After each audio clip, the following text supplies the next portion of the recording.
السلام عليكم اختي المشاهدين، لاباس عليكم بخير؟ نتمنىكم تكونوا على خير وبخير ان شاء الله. مرحبا بكم معايا فيديو جديد. بغيت اليوم نشارك معكم شويه ديال الحوت غادي نديرو في الكوكوط بطريقه خاصه، وخليكم مع المقادير طريقه التحضير. عندي هنايا واحد الكيلو ديال الشرن راه معروف عند الجميع، تبارك الله طري غزال. شريت كيلو، عندي القياس ديال كيلو. عندي هنا واحد الحامضه ونص، غادي ندير الحامضه على حسب، وندير حامضه كبيره، هي كبيره شويه باش عيني مزيانين. وخليكم مع الماء. دابا غادي نغسلو، غادي نحيد له هاد القشره ديالو، كيتحيد له هكا بهاد الطريقه، راه كيتقشر ماشي واش عاد ندير شي ضفران ولا لا. نجيب الموس نوريكم الطريقه كيفاش. هذا راه ماشي كنحيد له هاد القشره هادي ديالو هكا كيتقشر. هادي بحال شكل الصول، القشره ديالو بحال الشكل ديالها كيتقشر هكايا. اللحم ديالو زوين، داير بحال الشكل ديال الطون هانتوما كما كتشوفوا. وهذا اصلا يطلعوا لهم كيصاوبوا به الطون، ما عرفت. كنحيد له هذا الشيء ونغسلو من الداخل، وغادي نديرو في الكوكوط. وخليكم مع الطريقه. دابا مازال ما غسلتوش، غادي نبدا نغسلو وخليكم معايا. هانتوما كما كتشوفوا دابا انا غسلت الحوت، انا غسلته مزيان ونقيتو. يعني قطعت انا هاد الحامضه، هاد الطرونشات نهوزو لهاد العظيمات ديالها باش ما كتلقش من ورا في الطنجره. كما كتشوفوا شوفوا لي كاين شي عظيم مازال، كنزولوها هانتوما. العظيمات كلهم نزولهم، حيت العظام كيطلقوا داك المروره في اي حاجه طيبناها.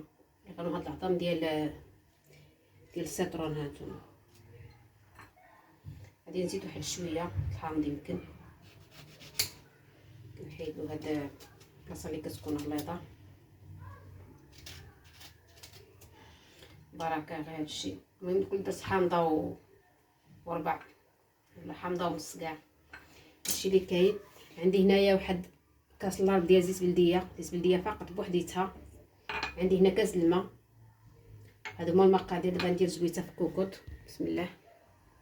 درتها تسخن، غادي ندير هاد الكاس الماء فقط، كاس الماء ما نزيدش عليه. عندي واحد شويه الملحه، ماشي بزاف، واحد نص معلقه د المليحه صافي. واحد شويه د الابزار، غير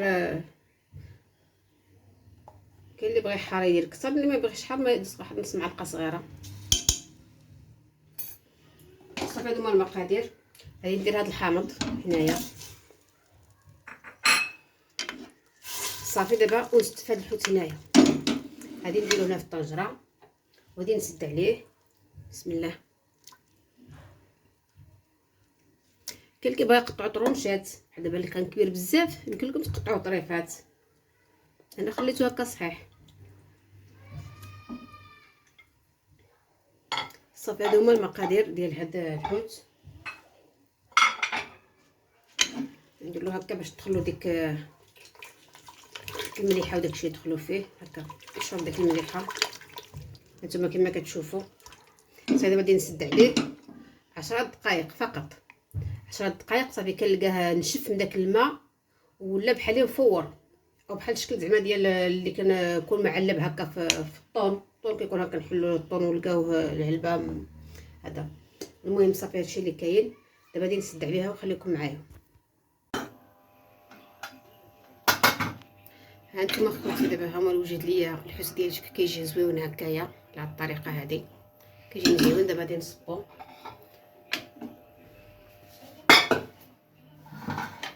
شوف هذا الطياب، وندير له شويه الحامض كيجي غزال.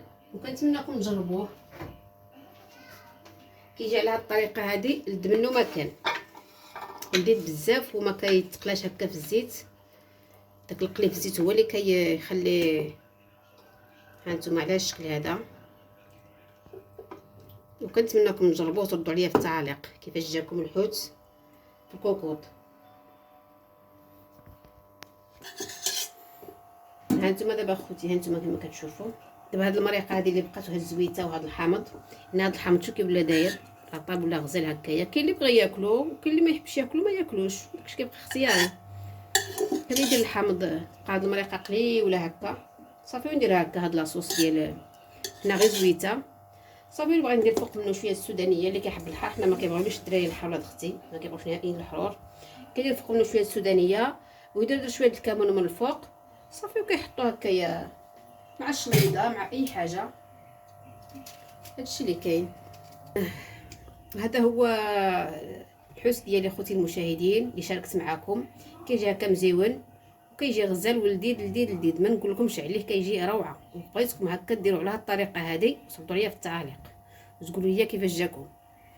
انا مجرباه شحال من مرات وبغيت اليوم نشاركو معكم ومع اخوتي المشاهدين.